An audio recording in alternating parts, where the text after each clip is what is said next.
Shalom a todos! Hoje eu vim contar uma história aqui, uma história curta. Tanto vai estar não vai estar em lugar nenhum porque ficou uma... Shalom a todos! Hoje eu estou aqui para contar uma história curta. Eu trago para vocês uma história que nós poderíamos dizer que ela é baseada em fatos reais. Não é? E ela é baseada em fatos reais. Você pode escutar a história e perceber que já conhecia a história e vai lembrar que talvez ela seja baseada em fatos reais que algum rabino, algum sábio contou ou que você leu em alguma história judaica. São as duas coisas. É uma história baseada em fatos reais. Por quê? Nós estamos chegando agora no nosso término, né, do estudo anual da Torá. Então, quando nós chegamos nessa época, nós estamos ali às portas de Rosh Hashanah, vem todas aquelas perguntas, não é? Aquelas perguntas derradeiras do final, né? Do final da festa, para ver se vai começar realmente uma festa ou se nós vamos ficar encrencados ali. Em Rosh Hashanah nós temos a comemoração da criação do homem, não é? Da criação do ser humano. E ali nós vamos entender que sim, o ano pode ser maravilhoso, como o ano pode não ser tão maravilhoso. Este ano que vai começar.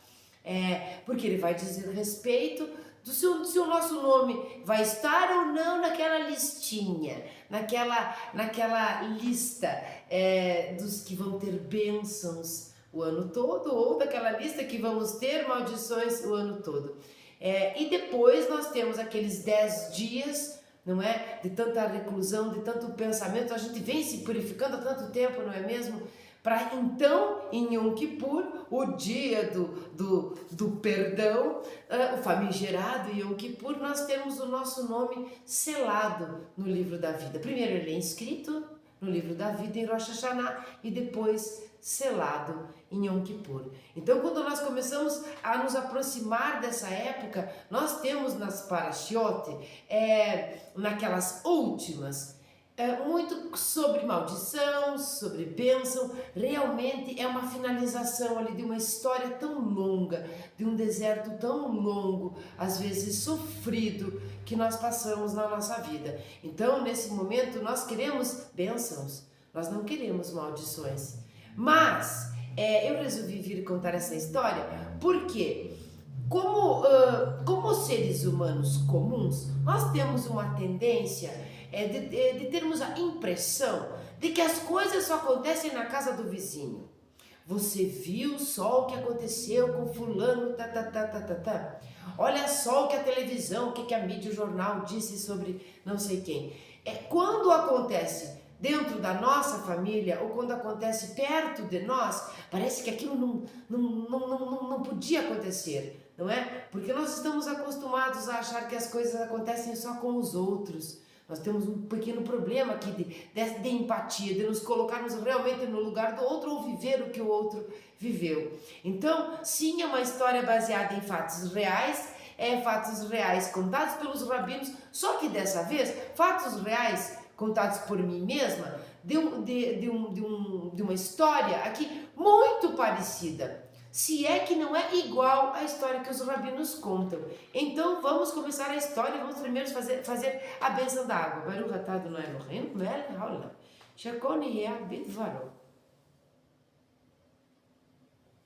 E você vai parar aí na sua vida e vai pensar, será que tem alguma história que eu pensava que só acontecia com o vizinho? Alguma maldição? Olha, o que será que aconteceu? Por que será que aconteceu isso? O que é que ele fez para merecer? Ou será que a gente fica pensando que aquelas bênçãos maravilhosas, só o vizinho ganha, só o outro ganha, e eu que trabalhei tanto, não tem jeito? E nós vamos entender aqui que em outras oportunidades nós já falamos sobre maldição e bênçãos e já entendemos aqui, pelo menos foi o que eu quis passar para vocês, que quando nós dizemos que Deus está oculto nas maldições, eu quis interpretar isso de uma maneira um pouco diferente. São exatamente nas maldições que Deus está mais revelado. Nós é que não enxergamos. Porque Deus é bom, não é bom? Vamos colocar atributos aqui na divindade. Ele é bom, não é bom? Não é mal. Ele é bom, não é mal? Sei lá.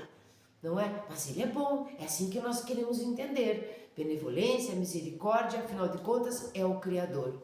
Então, por certo, ele não nos manda maldições. Então, quando as maldições acontecem, alguma coisa isso está querendo nos dizer diretamente ao nosso coração, diretamente ao nosso intelecto, diretamente à nossa pessoa. Então ele não está oculto, ele está revelado, mas nós estamos cheios de véus, cheios de cascas, cheios de vestimentas a mais e nós não conseguimos enxergar. Então sim, ele está ali.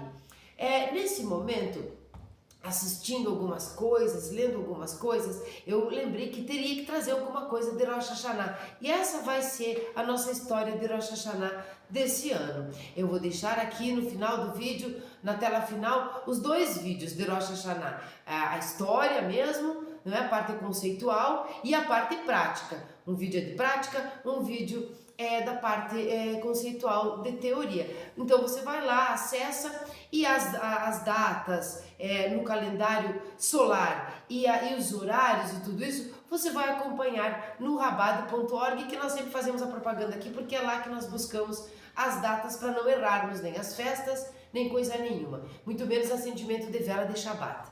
Bom, então vamos lá para a história.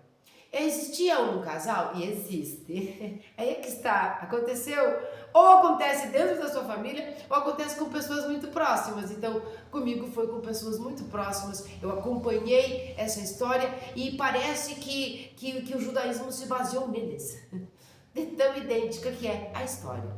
É um casal muito querido, tinham 2 filhos, um casal judeu, sim, um judeu e uma judia, um casal de judeus. Eles tinham 2 filhos, um casal. Então, quando a gente pensa, olha, é um casal, né? O menino e a menina, eles já tinham aqui cumprido uma mitzvah tão linda, não é? Que também diz respeito a um pouco de sorte aqui, de ter um casal, nascer uma menina e nascer um menino. Nós sabemos que às vezes os judeus querem, por quererem ter muitos filhos, não é? Para cumprir o preceito, crescer e multiplicar, acabam tendo muito guri, não nasce menina. Muitas meninas, não nascem guris. Guris é aqui do Rio Grande do Sul, né? Não nascem meninos. Então eles ficam tentando e aquilo é bom porque tem mais filhos e mais filhos. Esse casal tinha 2, unicamente. Mas o marido, muito mais do que a esposa, queria muito mais filhos. Né? Não que ela não quisesse, mas ela não demonstrava tanto interesse. Se Deus nos mandou 2, então é para ser 2. E ele ficava muito triste com isso. Acontece que pelo fato dele ficar triste, ele atribuía, como isso não é uma coisa incomum, não é rara, ele atribuía o problema de não conseguirem ter mais filhos a ela, não é a mulher. O que está acontecendo? Né? O que você tem que não temos mais filhos? Por conta dessa tristeza e de tentarem por anos e anos, ele começou a ser grosseiro com ela, a ser estúpido com ela, a ser agressivo com ela e a humilhá-la, não é? Então, a humilhá-la, porque é ela que é o problema, porque você quis, porque você quer aquilo. Com o tempo passando e ela de saco cheio já, na verdade, muito triste por ser tão maltratada, ele expunha ela para a família, falava para a família, não é? O problema é estar com ela, não sei o que tem essa mulher, tá? Isso foi minando o casamento, obviamente, né? Cara estúpido, foi minando o relacionamento, todos foram ficando, como é que eu vou dizer? Todos foram ficando aquela conchinha, aquele ar depressivo, triste, não tinha mais aquela vivacidade, aquela luz que tinha antes na família. Até que ela resolveu então procurar o médico. Vou no ginecologista ver o que é que eu tenho, não é? Foi no ginecologista, fez tratamento, não é? Fez todo tipo de exame, nada foi encontrado, nada foi detectado. Ela não tinha problema nenhum. Mesmo após o tratamento de fertilidade mesmo, não é? Porque quando você não encontra ali nos exames laboratoriais alguma coisa, mas não tem jeito, não está conseguindo engravidar, então ela foi fazer um tratamento e tudo mais. Nada acontecia. Simplesmente o médico dizia para ela e para o marido, para o casal: olha, fulana, você não tem problema nenhum. Nem mesmo mediante tratamento, coisa assim, não existe problema em você. Você é fértil, você é saudável, não é? Não existe nenhum problema. E aquela pulga atrás da orelha, aquela briga, aquela mágoa já tinha sido né, enraizada ali. Aquelas humilhações, a família pressionando, ele pressionando, e tudo mais. E a humilhando, que nós temos que colocar bem na nossa cabeça esse fato. Não era tranquilo, ele não foi legal com ela, é isso que eu quero dizer, nem um pouco legal.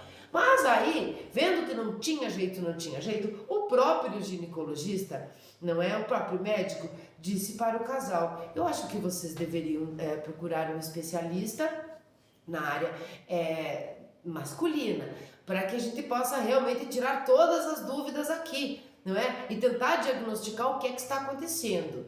Ela era uma mulher nova, tudo, não tinha problema. Então, o marido, né, já no desespero, foi nesse médico sem contar para a esposa. Foi nesse médico e o médico rapidamente. Exames de laboratório, os outros exames lá que não veio ao caso aqui, em menos de uma semana. Tá? Em menos de uma semana, isso é um fato verídico, tá? Baseado em fatos reais, eu sei que foi em menos de uma semana, ele teve o resultado de que o problema de não estarem conseguindo ter filhos era dele, não dela. Por mais que ele tenha se transformado numa pessoa grosseira, mais estúpido, sei lá, ele é uma pessoa muito do bem. Então ele ficou muito arrependido, ele ficou muito triste, envergonhado e quis não só conversar, se consertar com Deus, mas se consertar com aquela esposa amada, querida, que estava ali, não tinha nada que ver com o pato, com a história.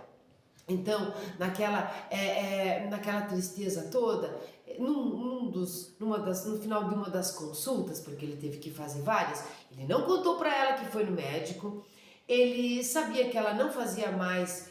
Gente, isso é muito louco, porque isso é real, sabe? E a história dos sábios, que eles contam, ele é muito parecida. Muda a quantidade de filho, muda não sei o que, mas as pessoas às quais me permitiram estar contando essa história, mesmo sem nomes, sabem que aconteceu assim com elas exatamente. A mulher estava muito cansada, muito de saco cheio, muito tristonha, não fazia mais ralar.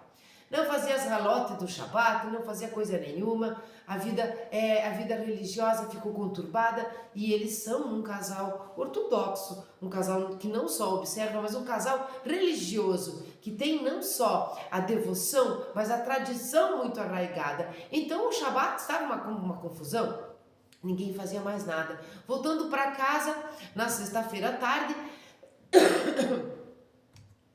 desculpe.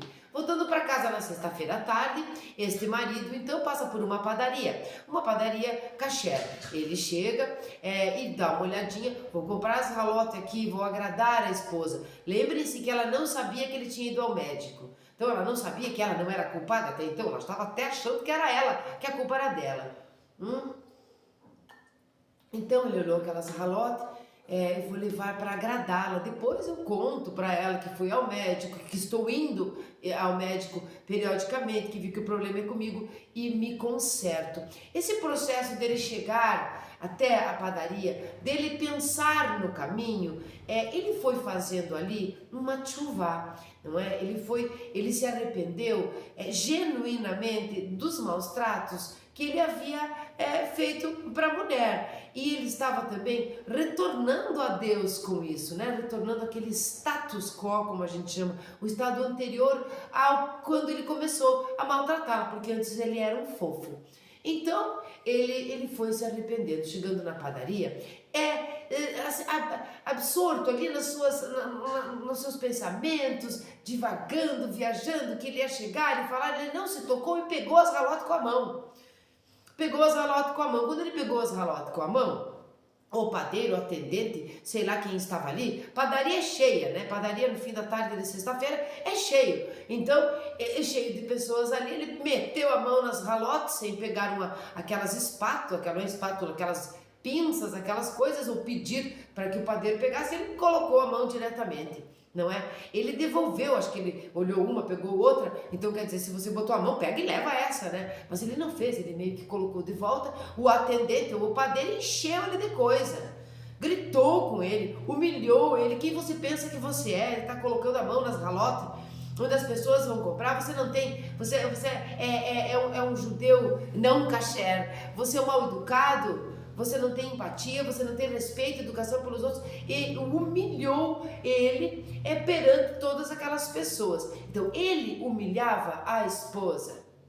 Depois ele se arrependeu genuinamente. De repente ele chega numa situação onde ele é humilhado, publicamente. E nós não devemos fazer isso. O padeiro poderia ter chamado ele num canto, olha, o senhor vai ter que comprar essas ralotas, que eu não sei se percebeu, mas colocou as mãos, pegou com as mãos, não é? Sem uma proteção, e nós não costumamos fazer isso, né? Enfim, aqui é um lugar kosher e tal. E aí ele gritou e ele humilhou essa pessoa. Ele estava tão feliz pelo fato como é que eu vou explicar uma coisa dessas? Porque foi assim que ele me explicou. Não que ele estivesse feliz, afinal de contas ele não podia ter filhos, não é? E a culpa era dele, mas ele estava feliz porque ele compreendeu todas as alterações de humor, estado de consciência que ele teve esse tempo todo agredindo a esposa, deixando a casa ficar sem paz, nem ralote não tinha mais, não existia mais Shabbat Shalom. Ele estava, por um lado, feliz com isso, resignado, ele compreendeu que ele tinha sido um animal com ela. Então o que é que ele fez ali? Nada. Ele foi resiliente, ele foi educado, ele ficou quieto, ele não rebateu, ele não respondeu, ele não se defendeu, ele aceitou a humilhação, porque o fato dele ter feito algo errado não significa que ele tenha que ser humilhado, mas nós sabemos que midá kineged midá a medida por medida, às vezes ela não está ali na nossa frente, às vezes ela é muito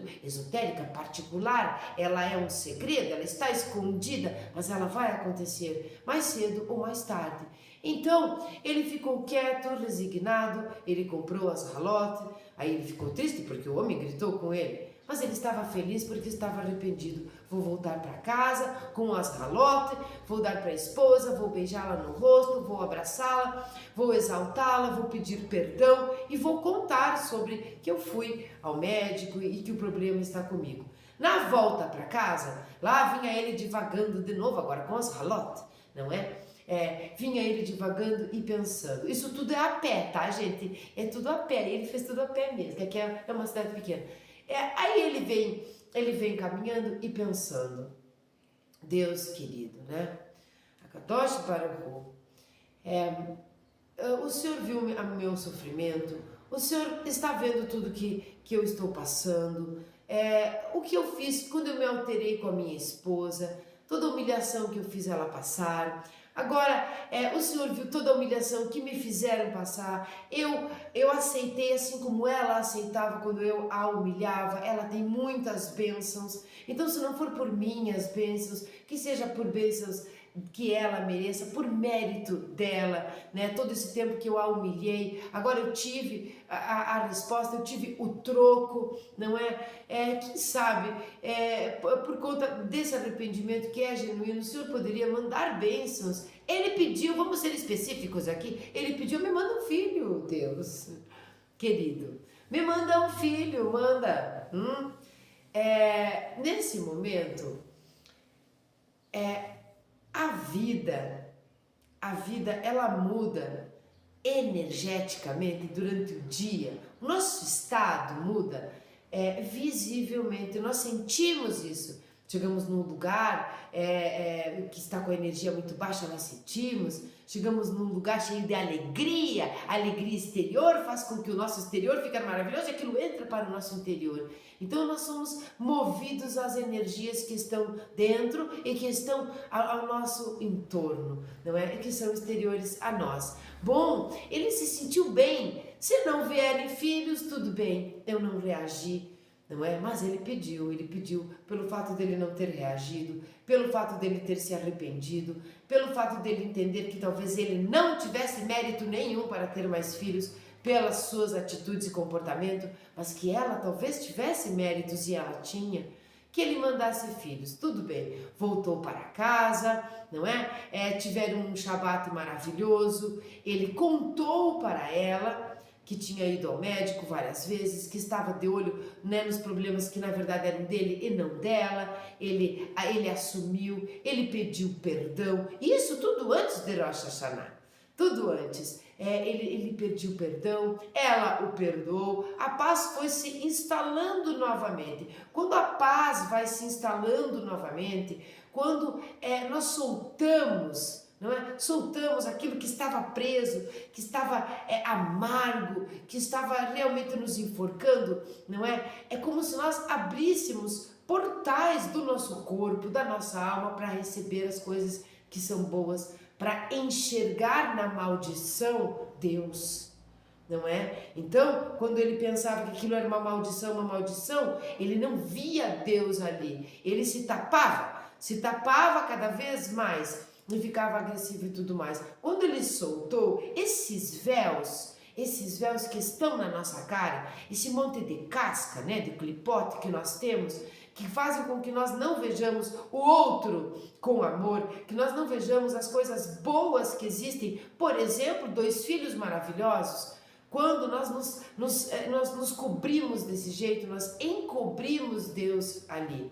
E eu quero me referir a Deus exatamente como Deus. Eu não estou usando a palavra nem Hashem, nem eterno, para que nós entendamos aqui de uma maneira muito simples, como você quiser entender que Deus é, essa energia criadora, este ser, não é? Sem começo e nem fim, que precisa não, porque Deus não precisa de nada, mas Ele quer que nós devolvamos, que nós recebemos dele, mas que nós compartilhemos novamente com Ele, com os semelhantes, as benesses, as bênçãos, e que nós evitemos as maldições. Quando nós nos fechamos, quando nós agredimos, quando nós levantamos a voz, quando nós brigamos, quando nós humilhamos, não é? Nós fechamos essas portas.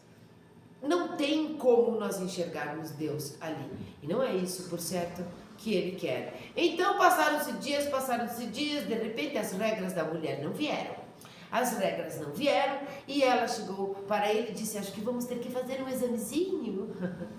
E o primeiro exame, porque é mundo moderno, o primeiro exame foi de farmácia mesmo. Ela foi lá de farmácia e viu que estava grávida, não é? Aí ela foi no ginecologista para ter certeza absoluta e ela estava grávida. Então ela contou para o marido e o marido agradeceu loucamente a Deus e a todas as coisas que ele aprendeu nesse tempo. Então não humilhe para não ser humilhado, mas também aguente, segure as pontas, seja resiliente.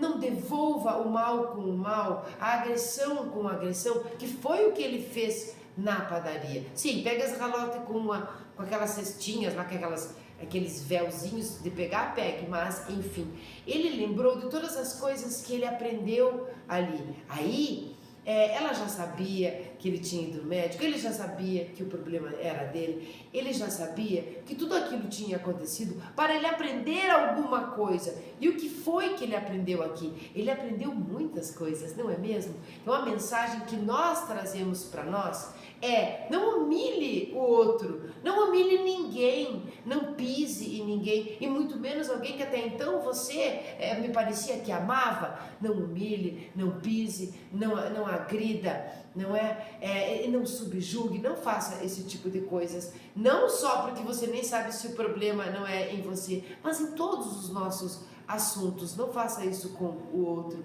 E quando assim agirem com você, lembre-se daquele dia que talvez você tenha agido com alguém assim. Lembre-se de que não se devolve o mal com o mal. Fique resiliente, escute. É que nem aquela máxima mínima meio ridícula que diz que Deus tem mais para dar do que para tirar de nós, não é? Então essa é uma mensagem muito importante. A outra mensagem que nós podemos tirar dessa história é que aquilo que nós imaginamos que é uma maldição, ela é uma maldição. E ela pode continuar sendo uma maldição. E ela pode acabar conosco se nós não olharmos para essa maldição com outros olhos. Se nós realmente não tirarmos os véus que encobrem o que aquilo realmente quer dizer. Então, hoje, essa família que tinha 2 filhos, tem 5 filhos. Eles têm 5 filhos. Deixa eu me lembrar aqui. Eles tinham um casal primeiro e depois nasceu menina, nasce mais mesmo. Nasceu 2 meninas e um rapazinho. Então, eles têm 5 filhos. Agora, tanto faz continuar tendo filhos ou não, porque eles já estão inteiros, eles já estão com a sua tchuvá feita, não é? As portas de Rosh Hashanah. Agora eu espero que esta família tenha um Rosh Hashanah maravilhoso, que o nome de todos eles estejam escritos no livro da vida, que em Yom Kippur, tudo criança, eles estão tudo criança, tá? O casal primeiro tem 12, 10 anos, mas os outros são tudo criancinha, então nem tem idade para fazer o jejum ainda, mas eu espero que todos tenham o seu nome selado no livro da vida, que esse ano seja maravilhoso, tanto para essa família que eu contei a história, tanto para nós todos, para você que está aí me assistindo, que vem acompanhando o canal desde o começo, que vem acompanhando a nossa história, as nossas histórias aqui das Parashiot, de todo esse ano. Nós estamos chegando na reta final. Eu espero que vocês tenham um Rosh Hashanah maravilhoso, que com muitas guloseimas também, com bolo de mel, eu espero, bem louca sempre por isso, com muita tchuvá, com arrependimento e o retorno a Deus, que seja realmente verdadeiro, para entrar neste ano prontos para simplesmente pedir ali um perdão e perdoar as pessoas só porque faz parte da tradição e não porque você pecou demais. Tomara que você tenha um Rosh Hashanah maravilhoso. Eu te desejo um Rosh Hashanah, um Yom Kippur, uma resiliência, uma aceitação das coisas, não como elas são, mas que você consiga as ver como elas realmente devem ser. É claro, né, que eu tenho que me engasgar. Então essa foi a história baseada em fatos reais, muito mais reais do que vocês possam imaginar. Saiba que o que acontece com o vizinho pode acontecer com você, sim. Tenham todos um maravilhoso dia. Essa é a minha contribuição neste ano para Rosh Hashanah. Não percam os vídeos aqui. Vou colocar hoje já para que você possa entender o conceito e fazer a prática e também buscar os horários certos para não fazer bobagem. Uma grande festa para você, dias de muita alegria, de muita aceitação e de muito respeito pelo próximo. Se conserte com Deus se você não estiver, se conserte com o próximo, se conserte com a esposa, se conserte com o marido, se conserte com os filhos, se conserte com os pais e irmãos, se conserte. E depois não se esqueça de se consertar com a Hashem. Um grande beijo, até mais. Vou me levantar para desligar